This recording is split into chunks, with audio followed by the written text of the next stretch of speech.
Hello दोस्तों, Rajput tutorial की इस ऑनलाइन प्लेटफॉर्म पर आपका स्वागत है। अब आज की वीडियो में हम पढ़ेंगे संघ की कार्यपालिका और विधायिका। अगर ये वीडियो आपको पसंद आता है तो चैनल को सब्सक्राइब करें, वीडियो को लाइक करें और शेयर करें। ज़्यादा से ज़्यादा लोगों को शेयर करें जिससे कि उनके लिए हेल्पफुल हो सके। चलिए शुरू करते हैं। संघ की कार्यपालिका तथा विधायिका। भारतीय संविधान के किस भाग में संघ की कार्यपालिका का वर्णन है? भाग 5 में वर्णन है। संघ की कार्यपालिका का उल्लेख किस अनुच्छेद में है? अनुच्छेद 52 से 78 तक। कहाँ तक है? 52 से 78 तक के संघ की कार्यपालिका का उल्लेख किया गया है। संघ की कार्यपालिका में कौन कौन शामिल है? राष्ट्रपति, उपराष्ट्रपति, मंत्रिपरिषद और महान्यायवादी ये शामिल है।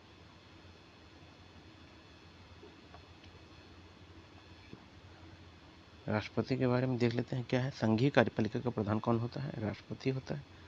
देश का प्रथम नागरिक कौन कहलाता है? राष्ट्रपति कहलाता है। संविधान की समस्त कार्यपालिका की शक्ति किसमें निहित होती है? राष्ट्रपति में।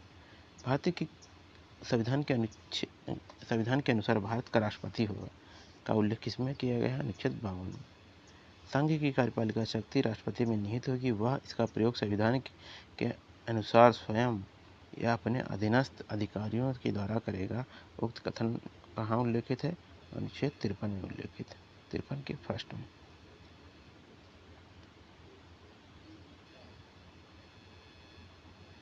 आगे देखते हैं। भारत का संवैधानिक प्रधान कौन होता है? तो ये राष्ट्रपति होता है। किन अनुच्छेदों के तहत राष्ट्रपति को संवैधानिक स्थिति स्पष्ट किया जा सकता है? अनुच्छेद 53 है, अनुच्छेद 74 है, 75 है। कौन राष्ट्र का प्रमुख होता है परंतु कार्यकारी नहीं होता है? तो ये राष्ट्रपति होता है। भारत का राष्ट्रपति का निर्वाचन मंडल अनुच्छेद 54 में सम्मिलित सदस्य कौन कौन से हैं? तो देखिए इसमें सम्मिलित कौन कौन है, कौन कौन इसके निर्वाचन में भाग लेते हैं? राष्ट्रपति के, संसद के दोनों सदनों के निर्वाचित सदस्य, राज्य विधानसभा के निर्वाचित सदस्य, राष्ट्रीय राजधानी क्षेत्र दिल्ली व पांडिचेरी की विधानसभाओं के निर्वाचित सदस्य, ये किसमें राष्ट्रपति के निर्वाचन में भाग लेते हैं।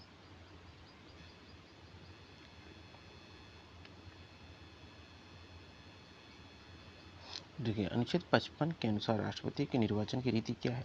अनुपातिक प्रतिनिधित्व पद्धति के अनुसार एकल संख्याणीय मत से गुप्त मतदान द्वारा। देखिए अनुपातिक प्रतिनिधित्व पद्धति के अनुसार एकल संख्याणीय मत से गुप्त मतदान द्वारा इसे राष्ट्रपति को चुना जाता है। अनुच्छेद 55 के तहत राष्ट्रपति का मतदान कैसे होता है? अप्रत्यक्ष होता है। किस संविधान संशोधन द्वारा दिल्ली और पांडिचेरी संघ शासित राज्यों की विधानसभाओं को राष्ट्रपति के निर्वाचन मंडल में शामिल किया गया? ये 17वें संविधान संशोधन 1992 के द्वारा। राष्ट्रपति की पदावधि और उसके पद ग्रहण करने की तिथि से 5 वर्ष होगी। पद की समाप्ति पर भी वह अपने उत्तराधिकारी के आने तक पद को धारण करेगा। यह उल्लेख किसमें है? अनुच्छेद 56 में। अनुच्छेद 56 में ये कहा गया है। 55 में क्या कहा गया है कि अनुपातिक प्रतिनिधित्व पद्धति के अनुसार एकल संक्रमणीय मत के द्वारा गुप्त मतदान द्वारा उसका चुनाव किया जाता है राष्ट्रपति का। इसके पूर्व भी राष्ट्रपति की पदावधि समाप्त हो सकती है। ये परिस्थितियाँ कौन सी होती हैं? ये होती हैं उपराष्ट्रपति को राष्ट्रपति द्वारा त्यागपत्र देने पर इसकी सूचना उपराष्ट्रपति लोकसभा अध्यक्ष को देता है। और अनुच्छेद 56 ये इस पर ऐसा बताया गया है कि उपराष्ट्रपति को राष्ट्रपति त्यागपत्र दे दे और ये सूचना उपराष्ट्रपति लोकसभा अध्यक्ष को देते हैं। अनुच्छेद 56 का सेकंड है। उप राष्ट्रपति पर महाभियोग लगाने पर, ये राष्ट्रपति पर जब महाभियोग लगेगा अनुच्छेद 61 के तहत, तब ऐसी स्थिति हो सकती है कि 5 वर्ष से पूर्व उसे हटा दिया जाए। कोई व्यक्ति राष्ट्रपति पद पर पुनर्निर्वाचन एक से अधिक बार के योग्य है। संविधान में कहाँ उल्लेखित है? ये उल्लेखित है अनुच्छेद 57 की पुनः निर्वाचन की बात करता है। संविधान के अनुच्छेद 58 के तहत राष्ट्रपति पद के लिए क्या योग्यताएं होंगी? क्या होंगी? वह भारत का नागरिक हो, 35 वर्ष की आयु पूरी कर चुका हो, लोकसभा सदस्य बनने की योग्यता रखता हो, कोई यदि कोई उम्मीदवार राष्ट्रपति के चुनाव में भाग लेता है तो उससे जमानत कितनी जमा करनी होगी? 1500 रुपये।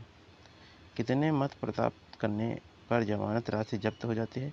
कुल पड़े वैध मतों का 1/6 भाग।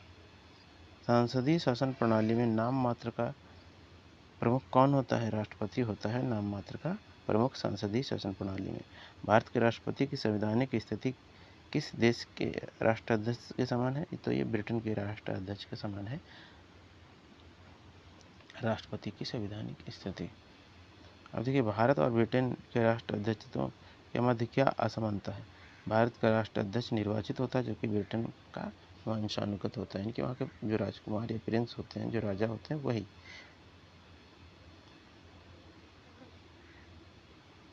से संबंधित विवादों का निपटारा कौन करता है? ये उच्चतम न्यायालय करता है। राष्ट्रपति की शपथ का वर्णन कहाँ पे किया गया है? ये शपथ का वर्णन है अनुच्छेद 60 में किया गया है। राष्ट्रपति किसके सम्मुख शपथ ग्रहण करता है? सुप्रीम कोर्ट के मुख्य न्यायाधीश अथवा उसकी अनुपस्थिति में सुप्रीम कोर्ट के वरिष्ठतम न्यायाधीश के सम्मुख। राष्ट्रपति की शपथ क्या है? यथा मैं अमुक, मतलब यहाँ पे जो राष्ट्रपति का जो नाम होगा, श्रद्धापूर्वक राष्ट्रपति के पदीय कर्तव्यों का पालन करूँगा, संविधान और विधि का परिरक्षण और संरक्षण और प्रतिरक्षण करूँगा, भारत की जनता की सेवा व कल्याण में निरत रहूँगा। वेतन भत्ते और उपलब्धियों का उल्लेख कहाँ मिलता है? अनुच्छेद 59(3) के तहत राष्ट्रपति के वेतन भत्ते और उपलब्धियों का उल्लेख मिलता है। अनुच्छेद 59(4) के अनुसार किसकी उपलब्धियां, वेतन और भत्तों की कटौती नहीं की जा सकती है? राष्ट्रपति के वेतन भत्तों और उपलब्धियों की कटौती नहीं की जा सकती। यदि संसद किसी सदन का या राज्य की विधान के किसी सदन का कोई सदस्य राष्ट्रपति निर्वाचित हो जाता है तो ऐसे माना जाएगा कि उसके उक्त सदस्यता राष्ट्रपति पद प्राप्ति के पूर्व त्याग दी है। उक्ति निर्मित कहाँ वर्णित की गई? अनुच्छेद 59(1) में। भारत के राष्ट्रपति का वेतन कहाँ दिया जाता है? तो संचित निधि से दिया जाता है भारत के राष्ट्रपति का वेतन। महाभियोग का प्रस्ताव संसद के किस सदन में रखा जाता है? किसी भी सदन में रखा जाता है महाभियोग का प्रस्ताव। क्या है? यदि प्रत्याशियों की संख्या 1 से अधिक है तो प्रत्येक मतदाता अपने मत वरीयता क्रम से देगा जितने प्रत्याशी हैं। राष्ट्रपति के चुनाव के लिए उम्मीदवार के लिए आवश्यक न्यूनतम कोटा निर्धारित किया गया है। अब निश्चित मतों का भाग, ये एक फार्मूला दिया गया है जो कि है, लेकिन ये एकदम एग्जैक्ट इस बुक में नहीं दिया गया। आगे देखते हैं क्या है। किसी भी राज्य संघ के राज्य क्षेत्र में विधानसभा के निर्वाचित सदस्यों के मतों की संख्या कैसे ज्ञात कर सकते हैं? तो इसमें ज्ञात करने के लिए तरीका क्या है? हाँ देखिए, ये सही है। ये एक विधायक के मत का मूल्य बराबर राज्य की कुल जनसंख्या और राज्य विधानसभा के निर्वाचित कुल सदस्य और गुणे 1/100। राष्ट्रपति के चुनाव के लिए किस वर्ष की जनगणना पर आधारित माना जाएगा? ये 1971 की जनगणना पर।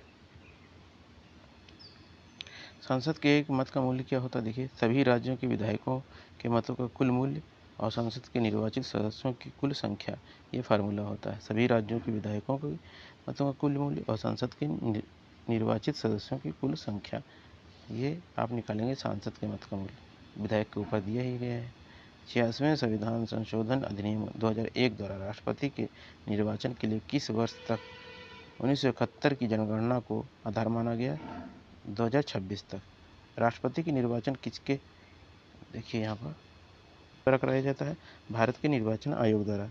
भारत का राष्ट्रपति पद ग्रहण की तिथि से कितने वर्ष तक पद को धारण करता है? 5 वर्ष तक, अनुच्छेद 56 के का में। भारत का राष्ट्रपति का कार्यकाल की समाप्ति पर कब तक पद पर बना रहता है? तो ये कब तक बना रहता है?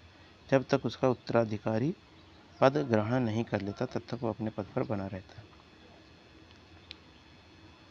अब देखिए, राष्ट्रपति पद पर चुने जाने के लिए न्यूनतम कितना मत प्राप्त करना आवश्यक है? कुल पड़े वैध मतों का आधा से एक मत अधिक, यानी कि 50% +1।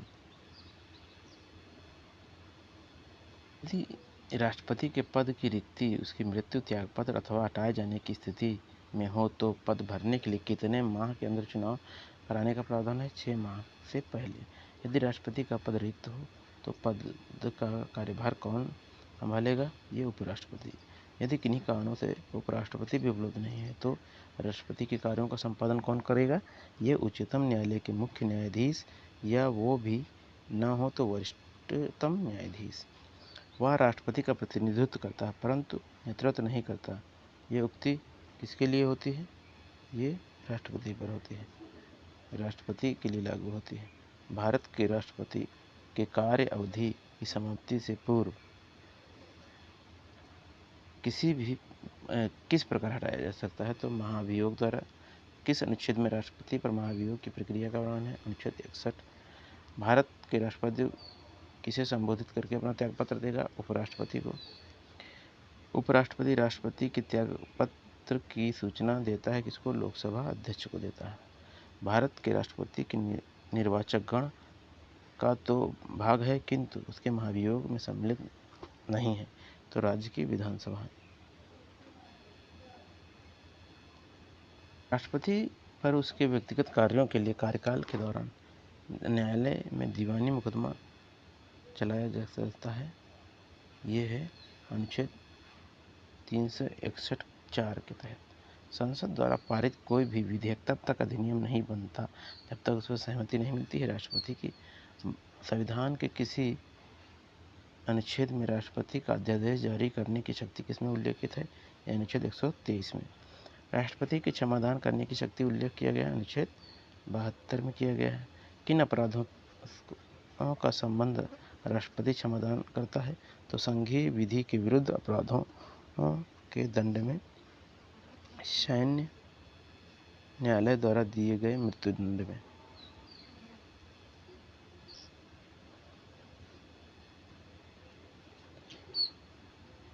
परिस्थितियां जिनमें राष्ट्रपति प्रधानमंत्री के परामर्श को मानने के लिए बाध्य नहीं है कौन है? जब वह सदन में अपना बहुमत खो देता है या जब वह अपने अपना बहुमत सिद्ध करने में असमर्थ होता है। कौन? प्रधानमंत्री।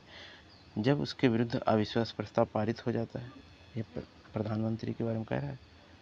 जब राष्ट्रपति इस तथ्य से अवगत हो कि सरकार का बहुमत नहीं है और जब प्रधानमंत्री लोकसभा के समक्ष जाने से इनकार कर देता है। हमसे जुड़े रहने के लिए हमारे वीडियो को लाइक करें, शेयर करें, सब्सक्राइब करें। धन्यवाद।